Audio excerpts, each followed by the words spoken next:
Hello class, welcome to पृथ्वी। इस YouTube channel की नई वीडियो में आप सभी का स्वागत है। उम्मीद करता हूँ आप सभी लोग अच्छे होंगे। तो बच्चों, हम फिर से लेकर आ चुके हैं एक नई video which is related to NEET previous year questions from current electricity. तो स्टार्ट करते हैं विद द फर्स्ट क्वेश्चन। तो बच्चों, पहला ही सवाल आप देख सकते हो जो कि नीट 2025 यानी कि जो लेटेस्ट सबसे पहला आपका जो अभी लास्ट एग्जाम हुआ है उसमें ये सवाल पूछा गया था। तो चलिए स्टार्ट करते हैं। देखिए, सवाल में आपको एक सर्किट दे रखा है और आपको क्या बताना है, you have to find out the current passing through the battery. यानी कि इस पूरे सर्किट से जो करंट जो है वो कितना फ्लो हो रहा है बैटरी के थ्रू, वो आपको करंट बताना है। तो देखिए, मैं बता दूं कि ये जो प्रॉब्लम आपसे पूछी गई थी, ये प्रॉब्लम व्हीटस्टोन ब्रिज की प्रॉब्लम थी।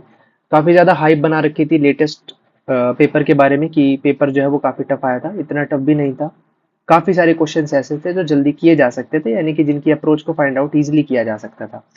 तो ये व्हीटस्टोन ब्रिज की प्रॉब्लम है और व्हीटस्टोन ब्रिज में आपको वो रजिस्टर देखना होता है जो कि बैलेंस कंडीशन के अंदर जिसमें से करंट फ्लो नहीं करेगा। तो यहाँ पर बच्चों, जो ये वाला रजिस्टर है ना, ये वाला जो रेजिस्टेंस है, इस रेजिस्टेंस को आपको उड़ा देना है। तो अगर ऐसा होगा तो आप इजीली देख सकते हो कि ये वाला रेजिस्टेंस और ये वाला रेजिस्टेंस आपस में सीरीज में बन जाएगा और ये वाला रेजिस्टेंस और ये वाला रेजिस्टेंस आपस में सीरीज में बन जाएगा और फिर द नेट जो आएगा ये दोनों आपस में पैरेलल में हो जाएंगे। यानी कि AF का जो आएगा, यानी कि 5 ओम और 3 ओम को हम सीरीज में जोड़ देंगे। सीरीज में जोड़ देंगे तो ये 8 ओम हो जाएगा, यानी कि AF के अक्रॉस रेजिस्टेंस 8 ओम हो जाएगा। और इसी तरीके से 2.5 और 1.5 ये जो रेजिस्टेंस है ये दोनों सीरीज में हो जाएंगे और इस CD के अक्रॉस एक नया रेजिस्टेंस आ जाएगा, दैट इज 2.5 प्लस 1.5 यानी कि 4 ओम। क्लियर है बच्चों? यानी ये 8 ओम और ये 4 ओम AF और CD के जो रेजिस्टेंस होंगे ये आपस में पैरेलल में होंगे। तो बच्चों, इनको पैरेलल में अगर हम सॉल्व करेंगे तो कितना आएगा? अगर मैं 8 को और 4 को पैरेलल में सॉल्व करूं तो कितना आएगा? That is equal to 1 by R which is equal to 1 by 8 plus 1 by 4। तो एलसीएम ले लेंगे 8, ये गया 1 पे, ये गया 2 पे, that is equal to 3 by 8 and we have R is equal to 8 by 3। Clear है? अब हमारा सर्किट क्या बन जाएगा? अब हमारा सर्किट इस तरीके से बन जाएगा। यहां पर आपका रजिस्टर एक हो गया, एक यहां हो गया, एक यहां हो गया और एक यहाँ हो गया और यहाँ पर बैटरी अटैच है। ठीक है, तो ये आपको दिया गया है 1/3, ये आपको दिया गया है 1.5, 3/2 भी लिख सकते हैं इसको। ये 5.5 आपका दिया गया है, इसको हम 55/10 यानी कि 11/2 भी लिख सकते हैं।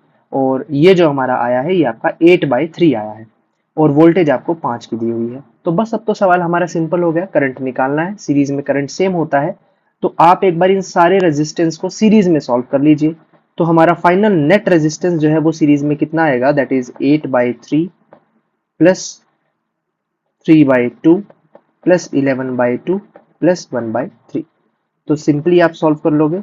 ये 8/3 और 1/3 आपका बन जाएगा 9/3 प्लस ये वाला और ये वाला, यानी कि 11 और 3 आपका बन जाएगा 14/2।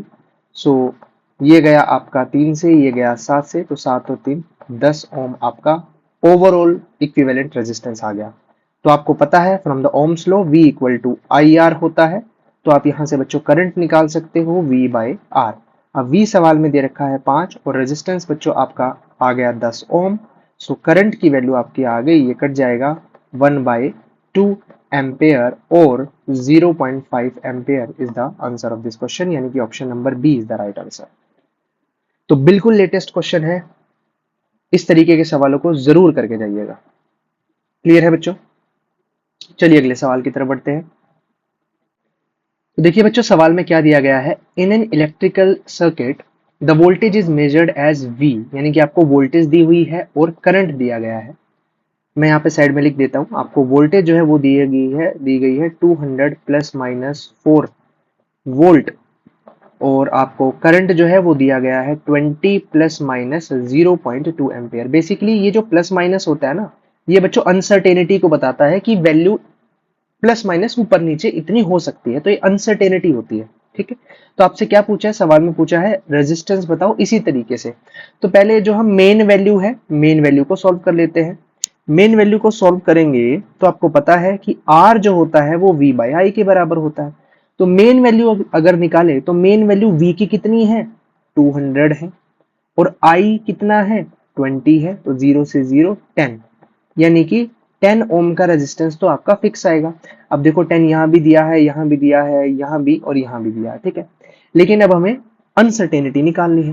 तो बच्चों अनसर्टेनिटी कैसे निकालते हैं, हमेशा याद रखना, रिलेटिव, अगर हमें रिलेटिव अनसर्टेनिटी निकालनी हो, रिलेटिव अनसर्टेनिटी निकालनी हो तो उसको कैसे लिखेंगे हम, डेल आर बाय आर।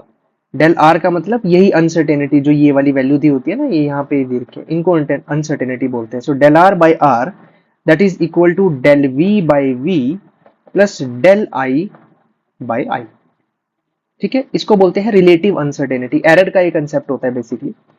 तो फिर अब इसको सॉल्व करेंगे, del R by R which is equal to del V, del V कितना दिया गया है, 4 वोल्ट दिया गया है, और V आपको कितना दिया गया था, 200, प्लस डेल I आपको दिया गया है 0.2, और I आपको कितना दिया गया है, 20। क्लियर है बच्चों। तो यहां से क्या हो जाएगा, del R by R which is equal to 4/200, plus ये डेसिमल को हम नीचे ले जाएंगे तो ये 2/200 हो जाएगा। So that is equal to, इसको ऐड करेंगे 6/200 आ जाएगा, और we have del R by R is equal to 6/200। थोड़ा और सिंप्लीफाई कर लेते हैं, डेल आर हमें चाहिए, so that is 6 into 200 into में 6 divide by 200 into R, so which is equal to 6/200 into R. R हम ऑलरेडी निकाल चुके हैं, दैट इज 10। तो 0 से 0 कट जाएगा, ये गया 3 पे, ये गया 10 पे, सो दैट इज 0.3 ओम। तो फाइनली आर आपका आया था 10 और डेल आर अनसर्टेनिटी आई 0.3, so the final answer is 10 plus minus 0.3 ohm, that is the answer of this question। तो कौन सा ऑप्शन करेक्ट है, that is option number B is the right answer। ये सवाल नीट 2024 के री एग्जाम में पूछा गया था। तो चलिए बढ़ते हैं अगले क्वेश्चन की तरफ। नीट 2022 का क्वेश्चन है बच्चों, आपके पास एक कॉपर वायर दी गई है जिसकी लेंथ जो है 10 मीटर है। वायर का रेडियस यानी कि क्रॉस सेक्शन, इस तरीके से वायर होती है ना आपकी, तो बच्चों ये वाला जो रेडियस है, ये रेडियस आपको दिया है 10 to the power -2 by root pi metre. Length आपको दे रखी है, ये वाली जो लेंथ है, ये लेंथ दे रखी है 10 मीटर, और रेजिस्टेंस दे रखा है 10 ओम। तो आपको बताना क्या है, करंट डेंसिटी आपको बतानी है, और साथ ही साथ आपको इलेक्ट्रिक फील्ड भी दी है 10 वोल्ट पर मीटर। तो पहले मैं लिख लेता हूं, सवाल में लेंथ आपको दी गई है कितनी, 10 मीटर दी गई है। रेडियस बच्चों आपको दिया गया है 10 to the power -2 by root pi. आपको रेजिस्टेंस जो है, रेजिस्टेंस दिया गया है दैट इज 10 ओम, और आपको इलेक्ट्रिक फील्ड E जो है वो दी गई है 10 वोल्ट बाय 10 वोल्ट पर मीटर, ठीक है। अब इस सवाल को सॉल्व करने की दो अप्रोच है। पहला तरीका क्या है, मैं पहला तरीका एक बार करके दिखा देता हूं आपको। पहला तरीका है रेजिस्टेंस के फॉर्मूले का इस्तेमाल करके, ठीक है। देखिए आर का फॉर्मूला क्या होता है, that is rho L by A, ये फॉर्मूला आर का होता है, रेजिस्टेंस का होता है। अब सवाल में रेडियस दे रखा है इतना, तो हम एरिया निकाल सकते हैं, ये वाला एरिया। तो बच्चों एरिया होता है ये वाला एरिया पाई आर स्क्वायर, यानी कि सर्कल। तो सबसे पहले बच्चों हम एरिया यहाँ पे निकाल लेते हैं। एरिया का फॉर्मूला होता है pi r square, okay. So putting this value here, pi into सवाल में आपको रेडियस जो है वो दिया गया है, that is 10 to the power -2 divide by root pi और इसका square. So that is equal to pi into 10 to the power -4 divide by pi. Pi से पाई कट गया तो एरिया आ गया 10 to the power -4। So putting this value, सवाल में radius आपको दिया गया है, कितना दिया गया है, 10 ओम का, which is equal to rho into L आपको दिया गया है 10, और एरिया आ गया 10 टू द पावर -4। सो 10 से 10 कट गया, आपका जो है रेजिस्टिविटी आ गई 10 टू द पावर -4, ठीक है। अब आपको पता होना चाहिए कि करंट डेंसिटी का फॉर्मूला होता है, करंट डेंसिटी J का फॉर्मूला होता है सिग्मा इनटू में इलेक्ट्रिक फील्ड, ये हम डेरिवेशन करते हैं। और जो सिग्मा होता है ये क्या होता है, ये कंडक्टिविटी होता है, ठीक है। तो इसको कंडक्टिविटी को हम क्या लिख सकते हैं, that is equal to 1 by rho into में इलेक्ट्रिक फील्ड। तो यहां से इजीली बच्चों J निकल जाएगा, तो J किसके बराबर होगा, 1 डिवाइड बाय रो की value 10 to the power -4 into E, electric field आपको दी गई है 10, so that is equal to 10 to the power ऊपर चला जाएगा 4 into 10 which is equals to 10 to the power 5। So 10 to the power 5 is the right answer, यानी कि option number A is correct. तो एक तरीका बच्चों ये है सॉल्व करने का। दूसरा तरीका क्या है, दूसरा तरीका बच्चों ये है दूसरा तरीका बच्चों ये है, आपको बतानी है करंट डेंसिटी। करंट डेंसिटी बच्चों क्या होती है, करंट डिवाइड बाय एरिया। ठीक है, अब एरिया मैंने ऊपर ऑलरेडी निकाल लिया था, that is equal to 10 to the power -4 आया था। अब करंट आई जो होता है, ओम्स लॉ लगाएंगे, V equal to I R, तो यहां से I किसके बराबर हो जाएगा, V by R. So we can write I is equal to V divide by R into में A। क्लियर है बच्चों। अब V कैसे निकालेंगे, E जो होता है वो V बाई L के बराबर होता है, तो V बराबर हो गया E इंटू में L। सारी वैल्यू पुट कर दो तो J आ जाएगा। V किसके बराबर है, E इंटू में L के, R इंटू में A। सारी वैल्यू हमको पता है, सवाल में E आपको 10 दिया गया है, L भी आपको 10 दिया गया है, R आपको 10 दिया गया है, और एरिया जो है वो आपको दिया गया है 10 टू द पावर -4। तो ये 10 से 10 कट गया, J यहां से किसके बराबर आ गया, 10 इंटू 10 टू द पावर ऊपर 4 हो जाएगा, which is equal to 10 to the power 5 ampere per metre square. तो दोनों मेथड से आप इस वाले फॉर्मूले से भी निकाल सकते हो, और ऊपर मैंने जो रेजिस्टेंस का फॉर्मूला दिया है उससे भी निकाल सकते हो। दोनों मेथड से आप इस सवाल को कर सकते हो। नीट 2022 का क्वेश्चन है। तो चलिए बच्चों नेक्स्ट क्वेश्चन की तरफ बढ़ते हैं। नीट 2019 का क्वेश्चन है। आपको दो सर्किट दिए गए हैं और आपको बताना है कि इन चारों ऑप्शन में से कौन सा ऑप्शन करेक्ट है। हमें एक बात पता है बच्चों, इसमें कौन से कंसेप्ट का इस्तेमाल होना है। पहला कंसेप्ट तो यह है कि पैरेलल में हमेशा वोल्टेज सेम रहती है। पैरेलल में हमेशा वोल्टेज सेम रहती है, तो यानी कि अगर मैं सर्किट 1 की बात करूं तो यहां पर 10 वोल्ट आपको दिया गया है, तो इस रेजिस्टेंस के अक्रॉस भी वोल्टेज यानी कि जो ये V1 है ये भी आपकी सेम ही रहनी चाहिए, यस और नो। और इसी तरीके से बच्चों यहां पर ये दोनों रेजिस्टेंस पैरेलल में लगे हुए हैं और यहां पर भी आपको 10 वोल्ट का रेजिस्टेंस दिया गया है, सॉरी 10 वोल्ट का 10 वोल्ट की वोल्टेज आपको दी गई है, बैटरी यहाँ पे दी गई है, तो यहाँ पर भी पैरेलल में वोल्टेज सेम रहनी चाहिए। इसका मतलब ये है कि V1 जो है V2 के बराबर होगा, और V1 V2 के बराबर होगा इसका मतलब A ऑप्शन नहीं हो सकता, D ऑप्शन नहीं हो सकता। अब करंट के बारे में बात करते हैं, तो बच्चों आप मुझे एक बात बताइए कि यहां से करंट गया होगा, है ना, यहां से एक करंट गया होगा और सीरीज में करंट सेम रहता है, तो यानी कि इस बैटरी से जो रेजिस्टेंस जो करंट गया है वो करंट I1 गया है ना। और इसी तरीके से यहां से भी एक करंट गया होगा, और ये जो करंट गया होगा वो यहां जाके दो पार्ट्स में डिवाइड हो गया होगा, और दो पार्ट्स में डिवाइड हो जाने के बाद वापस यहां पर मिल गया होगा, यानी कि इस पूरे सर्किट में करंट I2 गया होगा। तो बच्चों जितना इस बैटरी से करंट गया होगा उतना ही करंट इस बैटरी से गया होगा, क्योंकि दोनों की वैल्यू सेम है, 10 वोल्ट और 10 वोल्ट। तो इसीलिए बच्चों यहां पर करंट I1 भी I2 के बराबर होगा, यानी option number C will be the right answer. बहुत इजी क्वेश्चन था, ठीक है बच्चों। चलिए नेक्स्ट क्वेश्चन पर आते हैं। तो देखिए बच्चों सवाल में क्या दिया गया है, हमारे पास टू मेटल वायर्स है of identical dimensions. Identical dimensions का मतलब दो वायर है और उनकी लेंथ और क्रॉस सेक्शनल एरिया सेम है, आर कनेक्टेड इन सीरीज। कैसे कनेक्टेड है, सीरीज में कनेक्टेड है।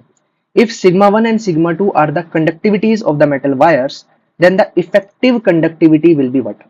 तो आप देखिए अगर हमारे पास दो वायर होंगी, मान लीजिए ये पहली वायर है और ये दूसरी वायर है, ठीक है, दोनों की लेंथ आपकी सेम है क्योंकि दिया गया है आइडेंटिकल डायमेंशन है, और दोनों का एरिया भी सेम है, और ये दोनों सीरीज में कनेक्टेड है। अगर बच्चों ये दोनों सीरीज में कनेक्टेड है और मान लीजिए कि इसका रेजिस्टेंस है R1, इसका रेजिस्टेंस है R2, दो वायर्स सीरीज में कनेक्टेड है, दोनों की लेंथ L है, तो आप मुझे एक बात बताइए कि यहाँ पर जो R इक्विवेलेंट होगा that will be equal to R1 plus R2, क्योंकि दोनों वायर सीरीज में कनेक्टेड है।